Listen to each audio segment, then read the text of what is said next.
I'm Sandro Fabris, General Manager of Half Moon Resort in Jamaica. Okay, well, good afternoon, and thank you very much for taking a moment to speak to Breaking Travel News today. We're here to discuss the renovation and rebirth almost of Half Moon as a property. Could you just tell us a little bit about the project and what your ambitions are for it? Certainly.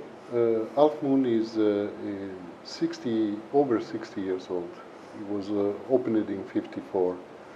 Starting from a group of small investors that created private cottages by the beach. Then they decided to put them together and use it as a hotel while they were not using it.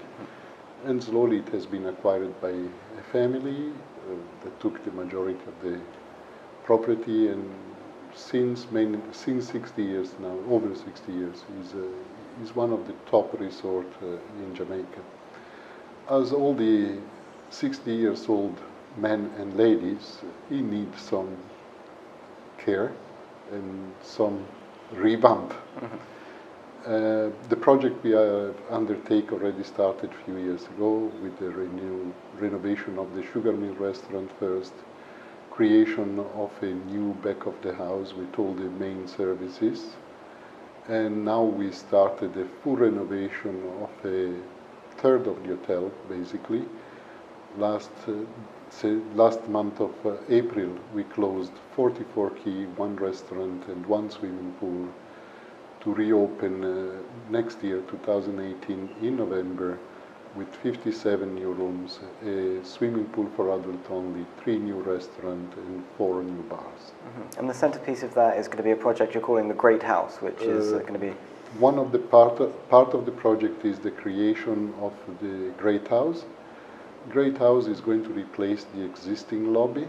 It's basically a new lobby with reception, front office, concierge, and a bar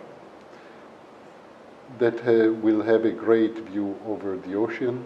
There will be a great lawn in front of the Great House, sloping down to the sea, and this will be the centerpiece of the hotel. And who are your partners on the project? Are you bringing in global expertise to help make sure it's to the sufficient quality? There is a company, architectural company from New York called Hart and Dowerton that is helping on the project development. We had a full plan. That the plan started with all the other bits and pieces of the hotel as well. And the engineering company is also American. It's called ECK. However, all the workforce involved in the project is Jamaican. Okay. It's going to leave you with a fantastic product at the end, which you're able to change to suit the different markets, I understand. Family market, but then you also have a section for adults only, and that helps you stay around for Basically, we are developing a new pool in the new wing, which will be for adult only. Important component of the tourism that comes to Jamaica is also romance. Honeymoon, weddings, couple looking for relaxation, and you don't want to mix family and romance too much. So you need to separate the two things. We have a very strong family market. Most of the rooms we are going to create now are going to be interconnecting. So they are suitable for family, but they are suitable also for individual couple. So we need to look at the whole possibility of market to attract all of them. We don't want to be an exclusive adult or an exclusive family resort. And we have sufficient attraction to please everybody. We have a horse riding center with 29 horses, water sport. We have 11 tennis courts, a beautiful Trent Jones Jr. design golf course, 18-hole championship golf course. So there is something to do for everybody. In addition to that, the way the resort is developed, even when we are completely full, you will always find a quiet spot where nobody disturbs you. It's not like an American-style hotel where you have a U-shaped building with the pool in the middle and the beach at the end. And you mentioned next year. Is that the whole project will be complete in 2018, or is it ongoing? The whole project will be completed around beginning of November next year. It started April this year, so it's going to take a year and a half to be completed, which is a decent term. But there is already sufficiently advanced. Okay. It's an interesting time for Jamaica as a destination as well. We're here with the United Nations World Tourism Organization hosting a large-scale conference here in Montego Bay. We were talking there about the development of Jamaica as a country and as a tourism destination. How much potential is there for the hospitality sector to help Jamaica develop?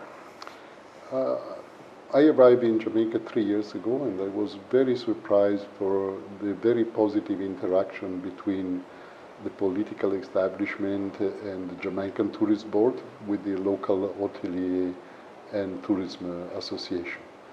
They really integrate well.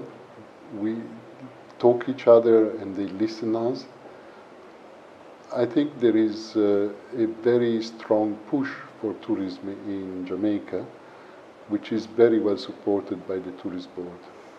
So I'm quite positive that this connection will give very positive results for the future. We see the figures growing year on year. There are additional flights. Just this month they announced 2 additional flights from Europe. There has been an additional flight to the States. We had last year a new flight from Los Angeles direct to Montego Bay. We had now a second flight from Houston, from Texas, in addition to the one from Dallas. So they are really expanding the reach of traffic to Jamaica, and I'm very positive about it. So it's a positive time for yourselves and for the destination. Yes. Okay. Thank you very much for talking to us today. I appreciate your time. Great pleasure. Thank you for being here.